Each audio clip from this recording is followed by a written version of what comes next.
Now that we have the joints set up inside our model, it's time to bind them to the actual model. First, we select the model and then we select the root joint. You can also do that in the outliner as well. This is very easy to do. You select the model, then you shift click on the skeleton. This doesn't actually matter the order because the only thing you have to do is you have to select joints and you have to select the model. It's not like it's going to bind the model to the joints or the joints to the model. It can only do one thing in this regard. Then we go to make sure rigging is enabled, and then we go to skin, and this is where all the magical skinning stuff happens, and bind skin. Before we click on this, make sure to click on the options box. In the options box, this is where we have a lot of the settings. We're going to be changing the bind method, and here we have a heat map or we have geodesic voxel.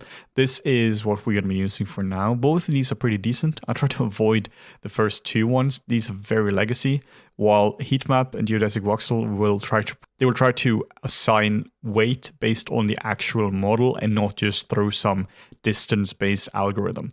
So in this case, we're going to set to geodesic voxel, and then we are going to change the skinning method to dual quaternion. Dual quaternion gives us better deformation. So quite simple settings.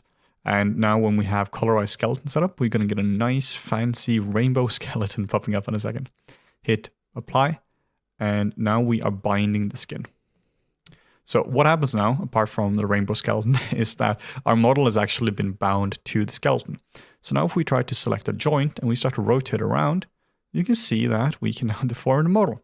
And this is really the most basic version of rigging. This is where we have a skeleton and we bind the skeleton to our model, and now we can start to change it up. There isn't really a clever way of getting back to the bind post once you start rotating around. So if you want to get back, you just have to set the rotation and just set that to 0. But this is really cool because now we can just start to go in and we can start to deform our model. We can try with the arm as well and just see what happens. So in general, it's performing quite well. There are some issues like around the shoulder area, and this is completely unavoidable. There is no way we can have perfect skinning when we first start to get into weight painting.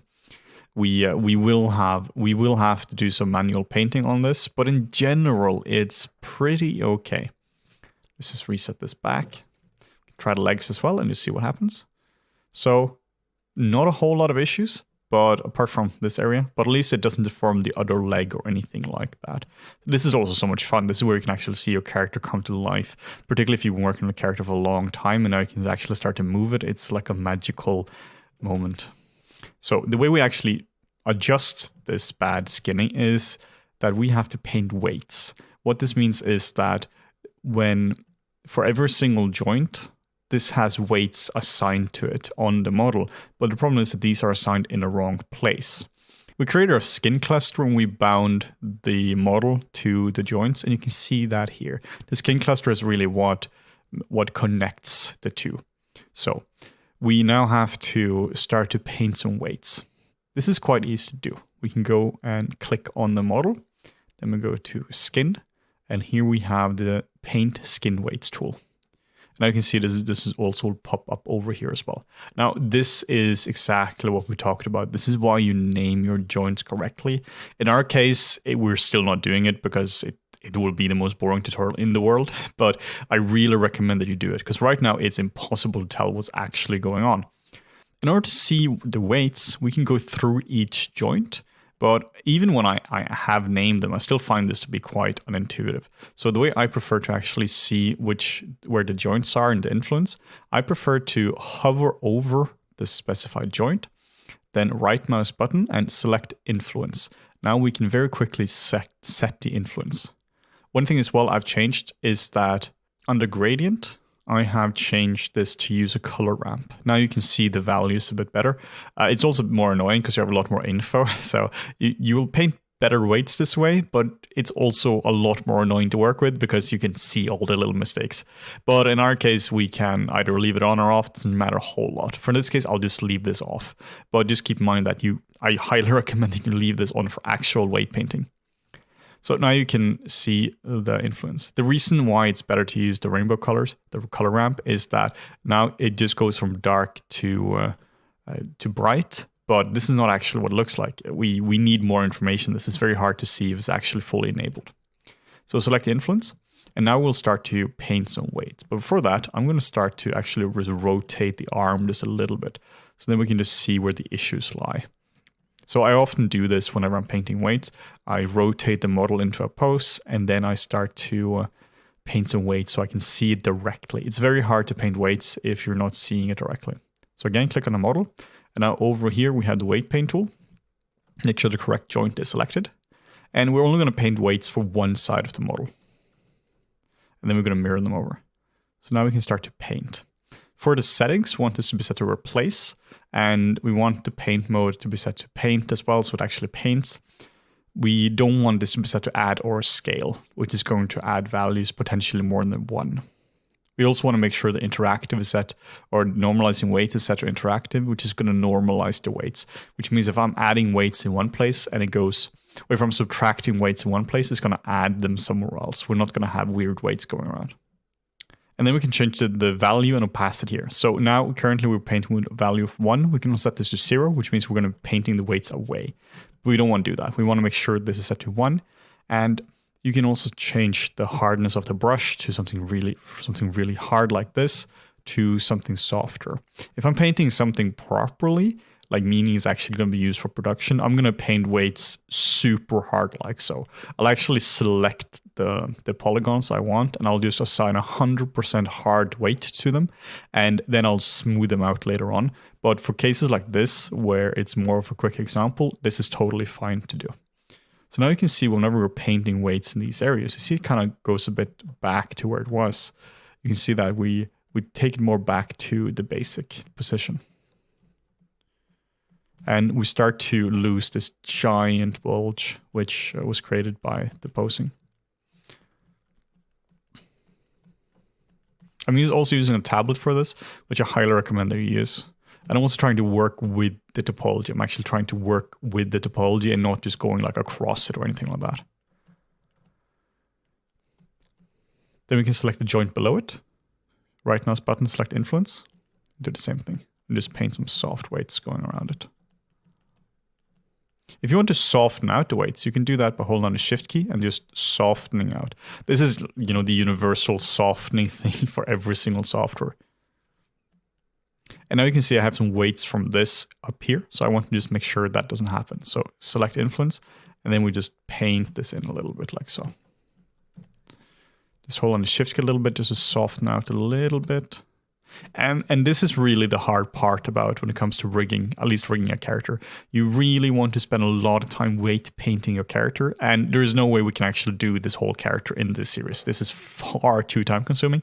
It can be quite quick to set up a skeleton sometimes. A lot of times you have auto rigs created for that. But when it comes to actual weight painting, you just have to go in and just do that properly.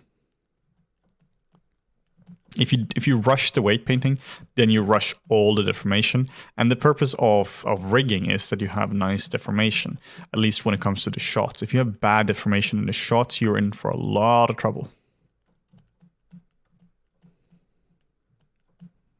Then you have to do what we call shot sculpting, which is a very miserable affair.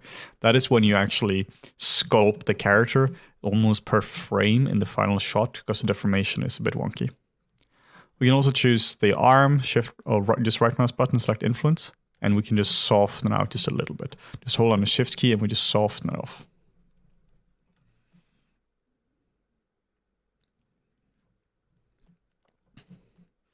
So now you can see the deformation is much better in this area. Of course, we would have to spend a lot more time to make sure this is good. And also this model has an inherent problem as well, which is that there is no armpit or anything like that. You can see it just kind of fades over.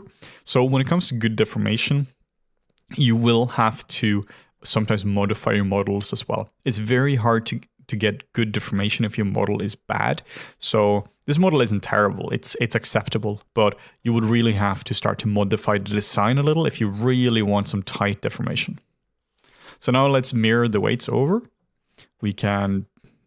First, we can reset the rotation, just so we're back to where we were. Now we can select the model, then we can go to skin, and we can go to mirror skin weights. And we use the same settings as the other one, which means it's Y and Z. It's just going to do on the Y and the Z axis like so. Hit apply, and now we have mirrored our weights.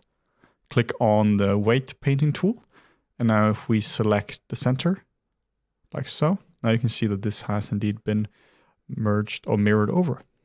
You can see the issues which we would have to change is that we have issues where we have additional weights in this area. For instance, now we're painting the chest and we have weights on the belly. Now it's tempted to just remove the weights you can do that by control clicking and just dragging on top of it. But now we don't know where those weights are going. We have to have a value of 1 in this area, which means that each vertex has to be controlled fully by something. So it might be controlled 80% by this joint and 20% by this joint and 10% by this joint. If we just remove it like this, we don't know where those weights are actually going. So I highly recommend that instead of just removing weights, that you're always adding weights. So instead of removing the weights there, we go in and we add the weights in this one. And we go back and you can see they're a bit less. And we go in and we just add a bit more. Go in here and see if we have them. This is also where the color ramp is really useful because there are a lot of weights here still. A little tip though is if you want to remove the very, very small weights, you can see here if it's blue, its weight value is so tiny, you can actually prune small weights, which just mean every small value of like, 0.1 or whatever it might be is just going to be removed. So we can do that if we select the model, then we go to skin and we hit prune small weights. And now if we hit check the model again, you can see that the model is a lot cleaner, because we've pruned a lot of the smaller weights. We can now go in and we can just start to paint where we want the weights to actually be. Now there is one magical feature which we have to talk about at the very end. This is called Delta Mush. This is a fairly new addition to Maya, and it's a deformer which just makes everything 1,000 times nicer. Let's rotate this around so we have some issues. Let's see here. Now in this case, we should of course not rely on a magical solution to fix it. We should of course paint proper weights, but let's say we haven't. We can now go to Deform and hit Delta Mush. Now you can see it just looks a lot nicer right away. It just fixes bad deformation. Like I said, this really shouldn't be a solution where you just go, yeah, I don't care about good weight painting, I'm just going to use a Delta Mush deformer. But you can really use it at the very end just to create really nice deformation. It generally just makes the deformation nicer and also preserves volume a bit better as well. So if you want to take this further, you really have to go in and make sure the weight painting is proper. I would love to do this in this tutorial. It would legit just take a few hours just to go through and just properly paint weights for it. So that's outside the scope of this. But you can really get some cool results, particularly just using these simple techniques. If you're doing your own characters and you just quickly want to post them up, this is actually not a terrible way of doing it. You can do a very quick skeleton like this, and then when you can do some very quick skin weights, and then you can just start to pose your character up, and you're going to start to see that your character comes to life right away the moment you actually start to pose it up. As a little tip, if you want to take your characters further when it comes to rigging, there is a plugin which is free for, I believe, personal use called Advanced Skeleton. Advanced Skeleton is an absolutely brilliant rigging plugin. What it does, it basically gives you a skeleton which you can modify. Then you have a full rig. The problem with this is that this here isn't really a rig. This here is a skeleton inside, but we actually can't use this for animation because this is lacking all the features. It doesn't have a foot roll, IK, FK switch, all these super fancy features which you would actually need in rig.